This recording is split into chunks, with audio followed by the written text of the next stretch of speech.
Bismillah, Assalamualaikum warahmatullahi wabarakatuh. Alhamdulillah, la haula wa la quwata illa billah.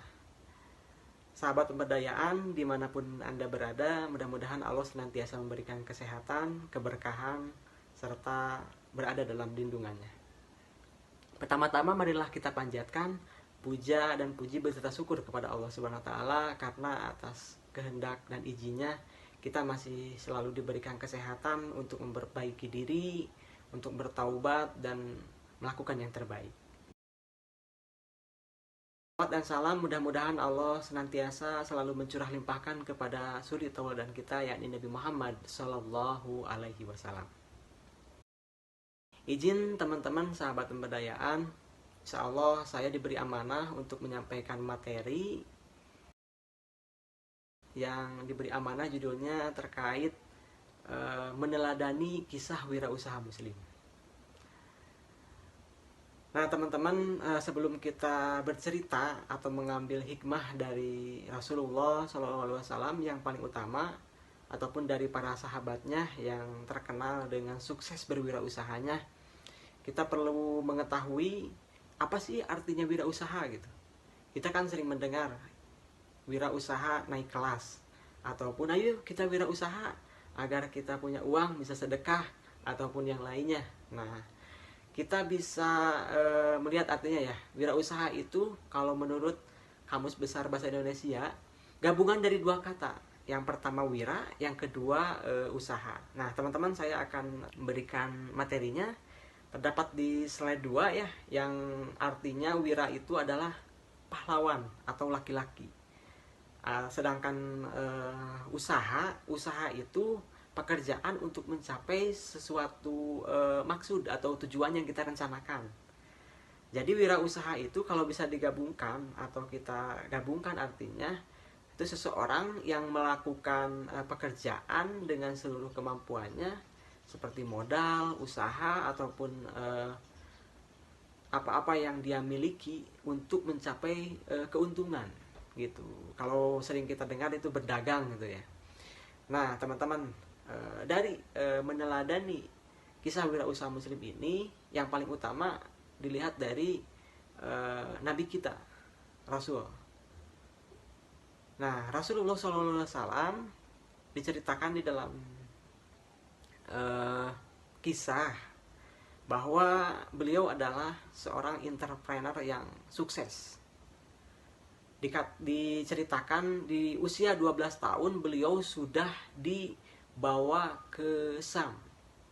Syam itu Syria, Lebanon dan yang lainnya oleh pamannya yaitu Abu Thalib.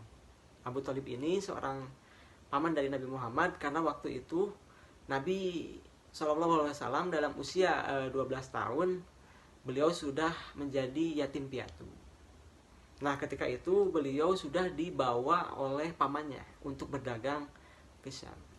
Singkat cerita, di tahun ke-17 beliau sudah dipercaya sepenuhnya oleh pamannya. Masya Allah, sangat luar biasa.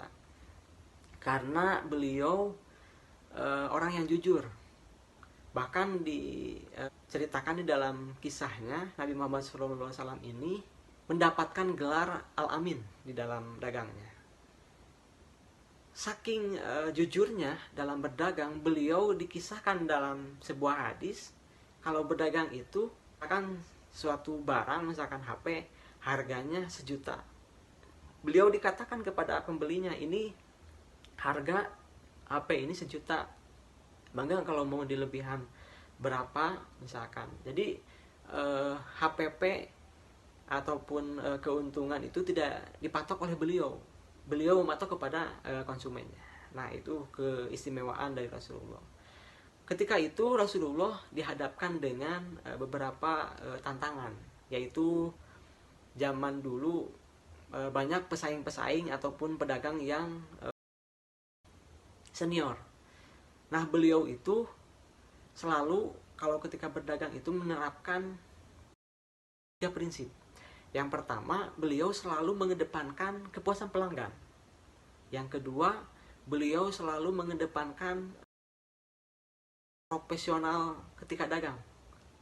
Bahkan disebutkan di dalam suatu hadis Nabi Muhammad SAW ini ketika melayani konsumen itu, konsumennya itu atau pembelinya itu dia besoknya datang lagi gitu, karena ramah gitu, pelayanannya unggul. Kalau dia sudah membeli teh, besoknya akan membeli lagi gitu. Itu diceritakan dalam sebuah hadis.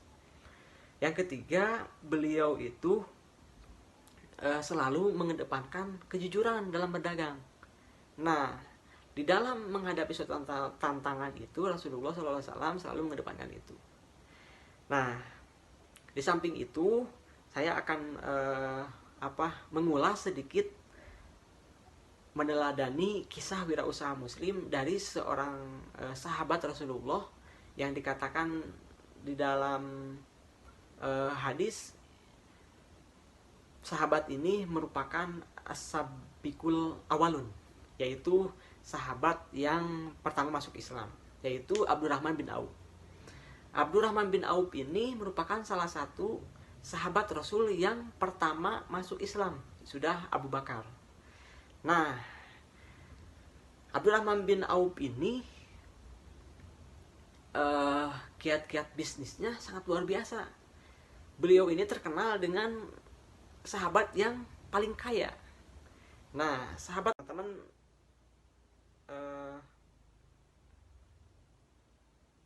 dari sejarah yang bisa diambil seorang wirausaha muslim, salah satunya Abdurrahman bin Auf. Abdurrahman bin Auf ini pernah bertanyanya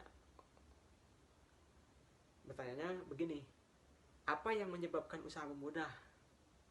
Abdurrahman bin Auf menjawab, yang pertama, aku tidak pernah menolak untung meskipun sedikit, kata beliau.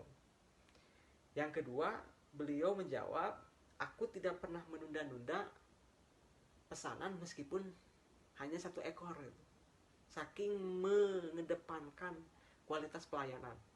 Yang ketiga, aku tidak menjual sesuatu dengan cara riba.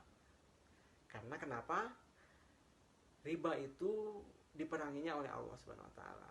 Allah mengharamkan riba dan Allah menghalalkan jual beli. Sahabat pemberdayaan dimanapun berada yang saya hormati, itulah materi yang bisa saya sampaikan. Mohon maaf apabila banyak salah. Mudah-mudahan bermanfaat di kawan-kawan. Sekian, billahi taufiq wal hidayah. Wassalamualaikum warahmatullahi wabarakatuh.